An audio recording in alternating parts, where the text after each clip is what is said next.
Semagon. Seperti biasa, bagaimana kabar kalian untuk minggu ini? Jangan lupa untuk selalu berbuat baik ya, dan tentunya harus selalu bersyukur. Akhirnya legenda yang selama ini kita tunggu-tunggu muncul pada chapter 1037 kita kali ini. Sang gajah dari abad kekosongan, yaitu Zuniza, muncul untuk membantu para aliansi untuk mencapai kemenangan mereka di Wano Kuni. Nah, jadi mampukah Kaido dan juga Orochi menghentikan monster legendaris ini mengamuk di Onigashima? Minggu ini kita dikejutkan lagi dengan isi dari One Piece chapter 1037 yang berisi banyak sekali hal yang sangat menarik. Di antaranya adalah Kuroshige yang ketar-ketir mendengar kabar bahwa ada sosok bayangan yang muncul di perairan Wano Kuni, dan mereka tidak percaya akan hal ini. Begitu juga dengan buah iblis yang dikatakan oleh Kuroshige pada chapter ini, yang tentunya membuat teka-teki besar lagi tentang apa sebenarnya ini. Oke, dalam video Tambagan kali ini, Tambagan akan mereview dan memberikan kalian penjelasan yang super lengkap mengenai isi dari One Piece chapter 1037. Oke, jika sudah, terima kasih banyak dan bersiaplah nakama. Tarik jangkar dan mari kita berlayar.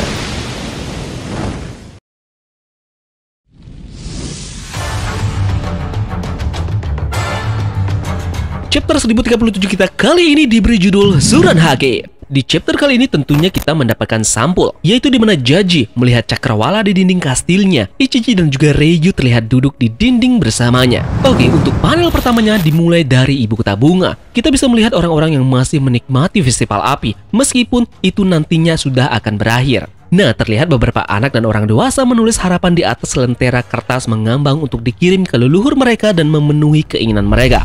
Lantas panel pun terpotong dan sekarang kita menuju ke atap kastil Onigashima. Di sana tentunya ada pertarungan Luffy dan juga Kaido telah berhenti. Luffy di sini terlihat terkejut pada Kaido yang kembali ke wujud manusianya karena Kaido telah mendapatkan satu tong sake. Kemudian dia meminumnya. Luffy pun berteriak padanya dengan marah. Luffy berkata, "Hei, kenapa kau minum?" Kaido pun menjawab, "Aku minum karena aku ingin bersenang-senang. Apakah kau tahu hari ini festival api di Ibu Kota Bunga? Kami mengadakan perjamuan hebat di Onigashima, meskipun kau telah merusaknya." Nah, tiba-tiba Kaido ini mulai menangis dengan tawa. Kaido tertawa.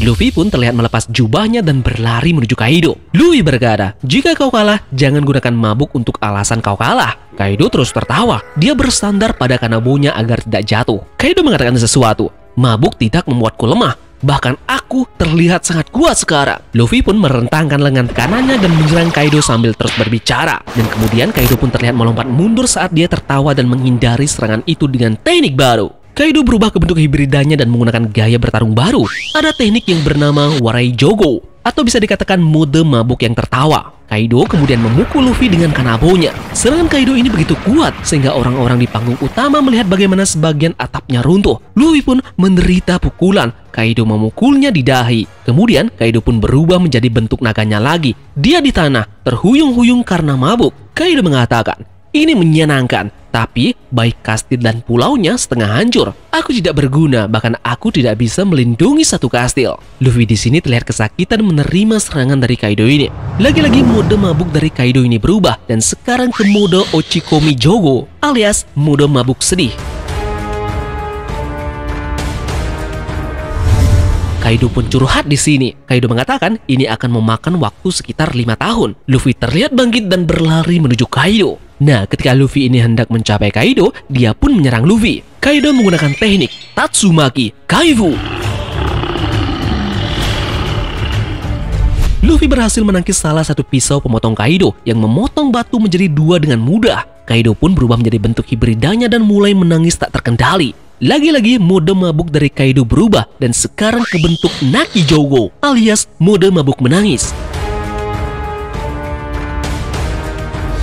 Kaido lantas lagi bersiap menyerang Luffy dengan kanabonya. Kaido pun menggunakan teknik Raimi Haki. Namun sebelum dia bisa melakukannya, Luffy melompat dan menghindari serangan ini. Luffy terlihat bersandar pada kanabo untuk mendorong dirinya ke arah Kaido. Dan di halaman ganda yang mengesankan, dia memukul dagu Kaido dengan tendangan kuat dengan kaki kirinya yang dia regangkan sebelumnya. Serangannya ini sangat kuat dengan Haki Bususoku. Nah, lantas Kaido ini tidak menyerah dan berhasil menangkap kaki kanan Luffy dengan ekornya. Kaido yang masih menangis tentunya menyeret Luffy ke arahnya dengan ekornya dan mereka berdua bertabrakan dengan kepala mereka. Dampak dari tabrakan ini sangat besar dan banyak sekali cahaya hitam keluar darinya. Nah, kepala dari Luffy dan Kaido tidak bersentuhan sama sekali. Nah, setelah hal ini terjadi, tampaknya mabuk dari Kaido pun berakhir. Tiba-tiba Kaido marah dan menjadi sangat agresif. Kemudian dia menyerang Luffy dengan Bolo Bird. Lagi-lagi mode mabuk dari Kaido berubah dan sekarang ke mode mabuk kemarahan atau Okuri Gojo. Kaido berkata, "Aku mulai sadar." Luffy pun menghindari Bolo Bird dan mengejar Kaido lagi. Luffy terlihat menggunakan teknik Gomu Gomu no Rock Gatling. Kaido membalasnya dengan Gundari Ryushi Guard.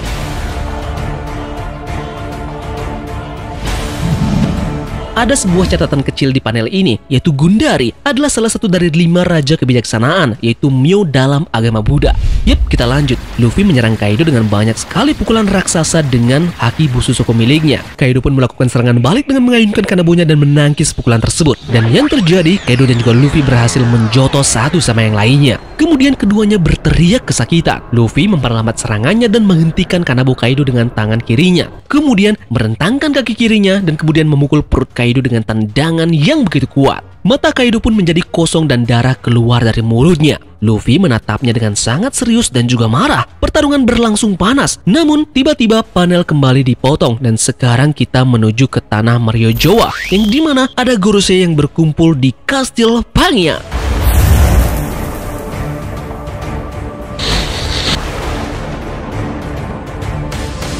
Ada 3 Gorosei yang berada di panel ini. Gorosei pertama menyebut, tahun ini pasti dikutuk. Kemudian Gorosei yang kedua mengatakan, mari kita ke sampingan ini. Sekarang kita harus fokus pada Wano Kuni. Siapa sangka pertempuran ini bisa berjalan sejauh ini. Kemudian Gorosei yang lain mengatakan, sudah waktunya untuk melakukan sesuatu. Nico Robin seharusnya sudah ditangkap sekarang. Dengan pertarungan Kaido dan juga Big Mom, itu tidak wajar bagi seseorang untuk mati selama pertempuran ini. Orang-orang ini harus dilenyapkan segera. Kemudian panel dipotong dan sekarang kita ke laut dekat Wano Kuni. Di sana armada pemerintahan dunia masih ada. Salah satu agen pemerintahan dunia melaporkan situasi tersebut dengan Dendian Mushi. Nah, orang ini mengatakan, apa yang terjadi? Agen ini pun mengamati sesuatu dengan teropong dari salah satu kapal mereka. Dia pun kaget. Apa itu bayangan raksasa yang mendekat? Dan panel pun terpotong kembali dan sekarang kita menuju Kastil Pangia lagi. Salah satu Gorosei dengan bintik tanda lahir di dahinya mengatakan sesuatu. Tidak, itu tidak mungkin. Bahkan bagi kami, buah itu telah menjadi legenda. Selama berabad-abad yang lalu, ia bahkan tidak tanda petik terbangun sama sekali. Gorosei dengan rambut pirang dan janggut pendek mengatakan, lalu mengapa pemerintahan dunia pergi keluar dari jalan mereka untuk memberitahu Akuma no Mi itu nama lain? Nah, kita pun sampai di panel terakhir pada chapter ini. Kita bisa menemukan apa yang dilihat oleh agen pemerintahan di Laut Wano Kuni ini. Bayangan raksasa ini adalah Zuniza.